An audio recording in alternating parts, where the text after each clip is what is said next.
Hello everyone. So in today's lecture we are going to learn about the disk access time in case of a B tree. We will not directly jump into the topic. कुछ concepts हैं जो हमें पहले पता होने चाहिए उसको समझेंगे और फिर लास्ट में आएंगे कि B tree ही क्यों. Okay. So as we already know, we have memories in computer. First type is primary storage, which is RAM. Okay. It is fast and it is small. So जो भी instruction हमारे CPU को execute करने होते हैं वो उससे पहले कहाँ पर आते हैं? रैम में, जो कि बहुत फास्ट होती है लेकिन स्मॉल होती है. वेयर एज डिस्क या सेकेंडरी स्टोरेज वो क्या होती है? स्लो होती है, large as compare to RAM. कितनी स्लो होती है? एटलीस्ट 10⁻⁶ और 5 इतने टाइम्स वो स्लो होती है एज कंपेयर टू रैम. अब इशू क्या है? इशू ये है कि जो आपके लार्ज डेटाबेसेस होते हैं, suppose this is a dB, ठीक है, बहुत लार्ज डेटाबेस है, इतना लार्ज है कि मतलब इसमें मिलियंस ऑफ रिकॉर्ड्स हैं. तो this is a large dB. Her dB का एक डीबी इंडेक्स होगा, ठीक है, एक डेटाबेस इंडेक्स होगा. डेटाबेस इंडेक्स में मेनली दो चीजें हम स्टोर कराते हैं, दो कॉलम्स इसमें रहती हैं. One is the key value of this database and their addresses. इन कीज का ही एड्रेसेस और लोकेशन, कुछ भी बोल सकते हो. कहाँ का एड्रेस और लोकेशन उस पर भी अभी मैं आती हूँ. तो ये हमने बोला this is the dB index. अब ये डीबी इंडेक्स है क्या? तो जैसे नॉर्मल हमारे बुक में इंडेक्स होती है, कोई भी टॉपिक आपको पढ़ना है तो आप उसको इतनी बड़ी बुक में, फर्स्ट टाइम आप कोई बुक ले रहे हो उसमें आपको कोई टॉपिक पढ़ना है तो आप कैसे पढ़ोगे? तो उसमें आप पेज आपको पलटने पड़ेंगे. तो ऐसे तो हम नहीं जाते. तो स्मार्ट मूव क्या होगा? आप इंडेक्स पे जाओगे तो वहां पर देखोगे कि कौन से चैप्टर में ये टॉपिक है और फिर उसके पेज नंबर पे जाओगे और इजीली आपको मिल जाएगा वो टॉपिक. सो कुछ इसी तरह का ये डीबी इंडेक्स होता है. तो की वैल्यूज क्या होती है? सपोज आपके पास एक टेबल है जिसमें है roll number, name and marks, total marks in a semester suppose. तो रोल नंबर्स आर 101, 102, 103 और नेम है उनके ABC कुछ भी, और मार्क्स है 70, 80, 88, इस तरह से मार्क्स है. तो ये एक रिकॉर्ड हो गया, सॉरी, तो ये एक रिकॉर्ड हो गया, ये एक रिकॉर्ड हो गया, ये एक रिकॉर्ड हो गया, डिफरेंट स्टूडेंट्स के रिकॉर्ड हो गए. तो ये की वैल्यू क्या स्टोर करेगा? ये इसमें की कौन है? 101, राइट. 101, 102, 103. और ये एड्रेस किसका होगा वो मैं आपको बताती हूँ अभी. अब क्योंकि ये डेटाबेस बहुत लार्ज है तो जो भी हम इसके ऊपर ऑपरेशंस या इंस्ट्रक्शंस एग्जीक्यूट करेंगे तो क्या हम उसको रैम में रख सकते हैं? क्योंकि रैम छोटी है तो छोटे में बड़ा फिट हो सकता है? नहीं हो सकता, राइट. तो इसकी जो, अगर ये लार्ज डेटाबेस है तो इसकी डेटाबेस इंडेक्स भी लार्ज होगी. जितना बड़ा ये डेटाबेस होगा उतनी ही बड़ी इसकी इंडेक्स भी होगी, राइट. अब हमारा टारगेट क्या है? हमें डिसाइड करना है कि इस डीबी इंडेक्स का डेटा स्ट्रक्चर्ड डेटा स्ट्रक्चर क्या होगा. एक स्ट्रक्चर्ड डेटा स्ट्रक्चर हमें क्या यूज करना चाहिए?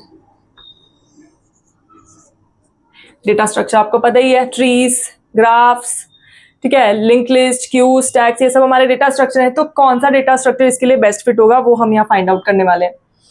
अब क्योंकि ये रैम में फिट नहीं होगा, लार्ज है, तो हमारे पास दूसरा ऑप्शन क्या है? डिस्क. ठीक है, डिस्क के अंदर होते हैं डिस्क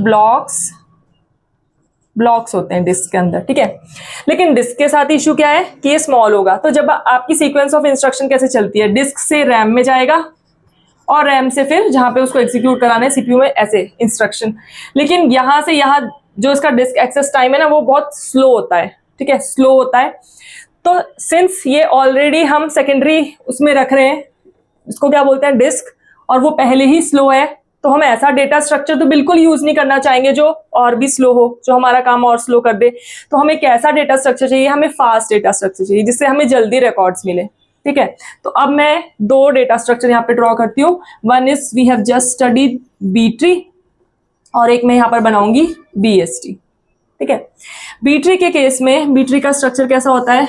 एक ही नोड में मल्टीपल कीज होती हैं, 100, 150, सपोज 200, 250, इस तरह से. और फिर उनके जितने नंबर ऑफ, अगर m की वैल्यू, अगर इसका ऑर्डर है 5 तो इसके मैक्स 5 चिल्ड्रन हो सकते हैं और 5 से एक कम उतनी कीज हो सकती हैं, ठीक है. तो ये उसके हो गए child node, child 1, child 2, child 3, child 4, child 5। ठीक है, अब जरूरी नहीं है m की वैल्यू 5 हो। जब आप मिलियंस ऑफ रिकॉर्ड्स की बात करो, डेटाबेस की बात करो, तो m can even go up to 100। Okay, कहने का मतलब है कि एक नोड में लगभग इतने रिकॉर्ड्स स्टोर हो सकते हैं, नियरली दिस। अगर m की वैल्यू 100 होगी तो इसमें एक नोड में कितनी की स्टोर होगी, m-1 विच इज 99। ठीक है, सो उस मैथ्स में नहीं जाते अभी, बट हम ये कह रहे हैं कि मल्टीपल स्टोर करा सकते हैं। बीएसटी के केस में क्या होगा, 100, 150, ठीक है, 200, 250। अब ये ना स्क्यूड बनता हुआ दिख रहा है मुझे। ठीक है, अब अगर हम कोई, मान लो मैं सर्च ऑपरेशन करती हूँ, आपको इसमें डीबी इंडेक्स डेटाबेस में कई बार आती है कि find the record where roll number is equal to this. ठीक है, तो उस तरह के रिकॉर्ड होते हैं। तो जब आपके सर्च ऑपरेशन होते हैं, तो जब आप इसके केस में सर्च करते हो ना, तो आप एक विजिट में, जब आप एक डिस्क एक्सेस करते हो, एक डिस्क का एक ब्लॉक, अगर आप 1 ब्लॉक एक्सेस करने के लिए आपको एक नोड विजिट करना पड़ेगा। ओके, तो ये हो जाएगा आपका 1 ब्लॉक एक्सेस। ठीक है, तो एक आप एक्सेस करोगे तो एक ब्लॉक एक्सेस करने पे ही आपको कितने रिकॉर्ड्स मिल जा रहे हैं, 1 2 3 4। ठीक है, 4 कीज आप देख पा रहे हो। और अगर m की 100 की बात करें तो लगभग 99 या 100 के करीब आप कीज एक बार में एक डिस्क एक्सेस से रिट्रीव कर सकते हो। सोचो, whereas in case of BST हर नोड में सिर्फ एक ही वैल्यू है। अगर आप सर्च करने बैठोगे और आपका ट्री भी स्क्यूड है, तो आपको कितने नंबर ऑफ सर्च करने पड़ेंगे, n। और मैं क्या बोल रही हूँ, रिकॉर्ड्स कितने, 1 मिलियन, यानी कि 10⁻⁶ रिकॉर्ड्स। तो n की वैल्यू कितनी हाई जा सकती है वो आप इमेजिन कर सकते हो। Whereas in case of B tree, even if there are millions of records, तो इसका फॉर्मूला होता है log base m n।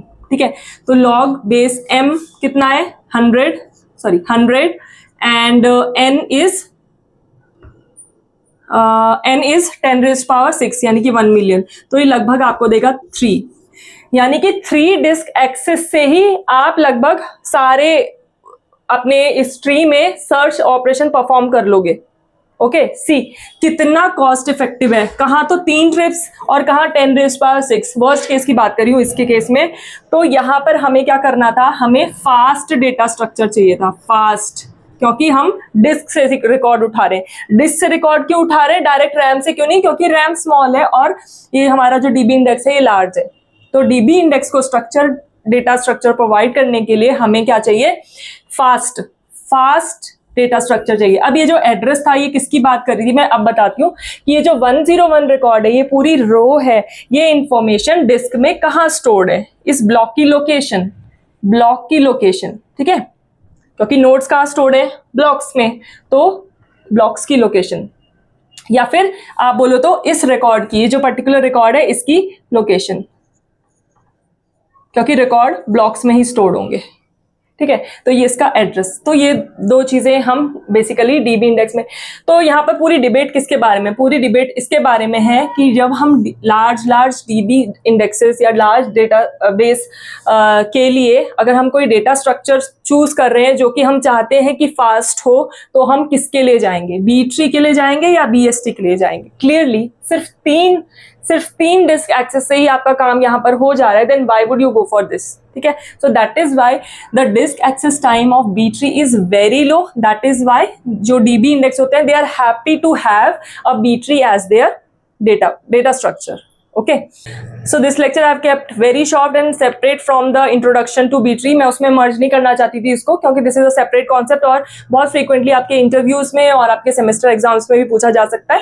So that is why if you have any doubt related to this lecture, do let me know in the comment section. Do not forget to subscribe the channel, like the video if you have learned something from here, and I will meet you in the next video. Thank you.